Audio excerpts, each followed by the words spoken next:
আমি গতকালকে একটা নিউজ পড়ে আশ্চর্য হয়ে গেলাম, আর সেই নিউজটা হলো বিশ্বনবী মুসলিম শরীফের হাদিসে আজ থেকে 1400 বছর আগে বলে গেছেন জান্নাতের দরজাগুলা কত লম্বা হবে। কত? নবীজি বলেছেন জান্নাতের দরজা কত লম্বা হবে, এই ব্যাপারে আল্লাহর নবী বললেন আদালা। নবীজি বলেছেন কোরআন দিয়ে যারা ফয়সালা করে তারাই ন্যায় বিচার করে। সুবহানাল্লাহ। কিছু বাপ আছে ছেলে 3টা অথবা 4টা অথবা 5টা, গোপনে যাইয়া রেজিস্ট্রি অফিসে যাইয়া এক ছেলের নামে বেশি লেখা দেয়, আরেকজনকে কম দেয়। এমন বাপ আপনাদের এই নড়াইলে নাই, আজকের মাহফিলে নাই। আমি মোহতামেম সাহেবকে সাক্ষী রেখে বলে গেলাম, আপনি যদি কোরআন দিয়ে ফয়সালা না করে কোন ছেলেকে 1 শতক জমি বেশি দেন, আরেকজনকে যদি 1 শতক কম দেন, অথবা নিজের মেয়েকে যদি সম্পদ থেকে বঞ্চিত করেন, আপনার নামাজ আপনার রোজা কিয়ামতের ময়দানে আল্লাহর আদালত থেকে আপনাকে বাঁচাতে পারবে না। কারণ এই ফয়সালা কার? সোজা কথায় বুঝেন, আপনার একটা ছেলে আছে, 2টা মেয়ে আছে, 2 লক্ষ টাকার সম্পদ আপনি দুনিয়াতে রেখে গেলেন, ছেলে পাবে কত? সবাই বলতে হবে। মেয়ে পাবে কত? 2 মেয়ে পাবে 1 লাখ। কিন্তু আমাদের দেশের বাপেরা বড় চালাক, ছেলেদেরকে ভালো ভালো জমিগুলি দিয়া মেয়েদের জন্য বিলের মাঝখানে, চেয়ারম্যান সাহেব বলে ঠিক বলি নাই, বিলের মাঝখানে একটুক জমি থুক বরাদ্দ দিয়া রাখছে। মেয়েরা যখন বলে বাবা সম্পদ তো আমরাও পাবো, বাবা আঙ্গুল দিয়া দেখায় দেয়, ওই বিলের মাঝখানে একটা জমি আছে, এটা তোদের জন্য রাখছি, আমি গ্যারান্টি দিলাম আপনিও আল্লাহর জান্নাতে যেতে পারবেন না। আপনার নামাজ আপনার রোজা আপনার হজ আপনার যাকাত আপনাকে বাঁচাতে পারবে না, কারণ আপনি ইচ্ছা করে আল্লাহর কোরআনের আইনের বিরুদ্ধে চলে গিয়েছেন। এরপরে আমার ভাইয়েরা, আমাদের সমাজে যারা বিচার আচার করে, নবীজি বলেন ওমান হাকামা বিহি আদালা, কোরআন দিয়ে বিচার করো, ন্যায় বিচার করতে পারবা।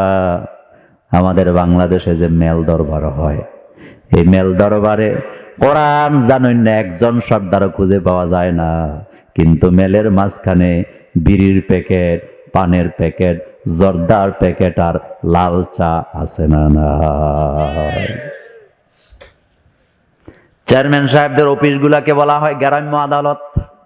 কি বলা হয়? এটাই তো বলে গ্রাম্য আদালত।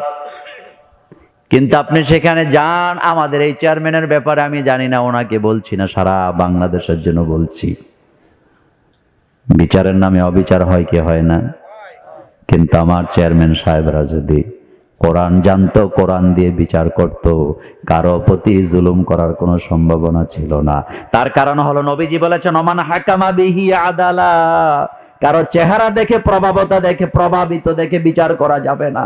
আমাদের সমাজগুলো এমন হয়ে গেছে, গরিবের বিচার হয়, প্রভাবশালীরা অন্যায় করলে কোনো বিচার হয় না, এমন সর্দারি মাতাব্বরিও আমাদের সমাজে আছে না নাই? এই জন্য মানুষকে যদি আপনি ইনসাফ দিতে হয়, কোরআনের কাছে আসা লাগবে। কোরআন ছাড়া ইনসাফ পাওয়া কোনো সম্ভাবনা নেই। এটা শুধু আমাদের দেশে কিছু হুজুর আছেন ঠেল্লা খালি সরকারের উপরে দেয়, তো নিজের ঘরেও তো ইনসাফ নাই। আপনি যে সম্পত্তি ভাগ করলেন ওই জায়গায় তো আপনার ইনসাফ নাই। আপনি যে গ্রাম্য বিচার করেন ওখানেও তো আপনার ইনসাফ নাই। এরকম আছে না নাই? সর্দারি করে টাকা খাইয়া এরকম নাই?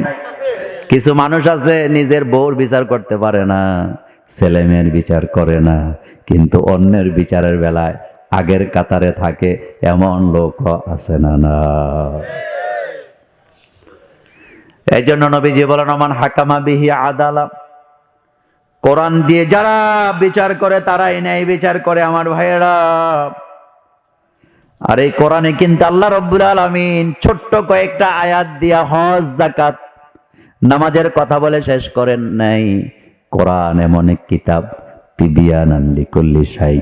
কোন বিজ্ঞানী যদি বলে আমরা মহাকাশ জয় করেছি, মহাকাশের কথা কি কোরআনে আছে নাকি? আমি জানতে চাই, আপনারা বলেন আছে না নাই? কোন বিজ্ঞানী যদি বলে আমি সমুদ্র জয় করেছি, কোন নাবিক যদি বলেন আমি সমুদ্র জয় করেছি, সমুদ্রের কথা কোরআনে আছে নাকি? কোরআনে আছে না নাই? কোরআনে নাই কি আমার ভাইয়েরা? আমি গতকালকে একটা নিউজ পড়ে আশ্চর্য হয়ে গেলাম।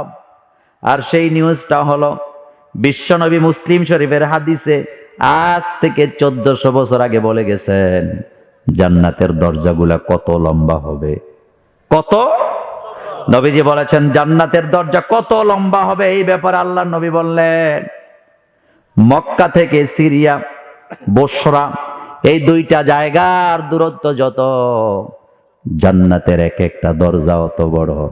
বর্তমান বিজ্ঞানীরা স্যাটেলাইট দিয়ে ওই দুইটা জায়গাকে মাইপা তারা আশ্চর্য হয়ে গেলেন। তারা ঘোষণা দিলেন মুহাম্মদ সাল্লাল্লাহু আলাইহি ওয়াসাল্লাম যেই কথাটা বলেছেন এটা বৈজ্ঞানিক সত্য কথা, কারণ ওই জায়গা দুইটার দূরত্ব সমানে সমানে 1200 কিলোমিটার।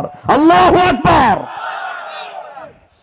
আপনি একবার চিন্তা করেন 1500 বছর আগে কোনো স্যাটেলাইট নাই।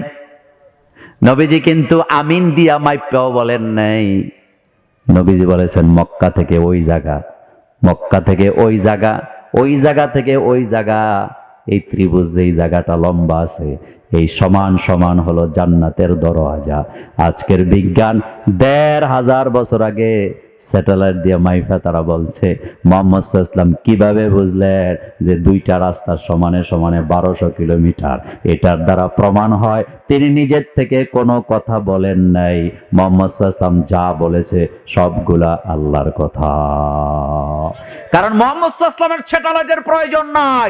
আকাশ আর জমিনের মালিক যিনি, তিনার জ্ঞান থেকে মুহাম্মদ সাল্লাল্লাহু আলাইহি ওয়াসাল্লাম বলেছেন। একজন কবি বলেছেন মোহাম্মদ হারগিজ না গুফতা তা না গুফতা জিবরাইল, জিবরাইল হারগিজ না গুফতা তা না গুফতা রব্বুল জলিল।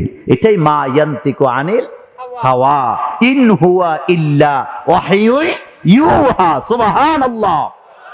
কোরআনের আইন যদি না মানেন আপনি সব জায়গায় বিপদে পড়বেন। গতকালকে দেখলাম বাংলাদেশের একজন এমপি, 2 বার তিনি বাংলাদেশে এমপি ছিলেন, টাকার মতো ঘর নাই। ঢাকা শহরে 16 কোটি টাকার বাড়িও তার ছিল। এখন তিনি ভিক্ষা করে খান, বয়স্ক ভাতা নিয়ে খায়। সাংবাদিকেরা জানতে চাইলেন আপনার এই হাল কেন? তিনি বলেন 16 কোটি টাকার বাড়ি ঢাকাতে ছিল আমার, এই বাংলাদেশে 2 বারের এমপি আমি ছিলাম, কিন্তু একটা ভুলের কারণে আমার এই দশা। আর সেটা হলো আমি আমার ছেলে মেয়ের নামে সব জমি লিখে দিয়ে দিয়েছি। আর আমার আল্লাহ বলে বাপের আগে যদি ছেলে মারা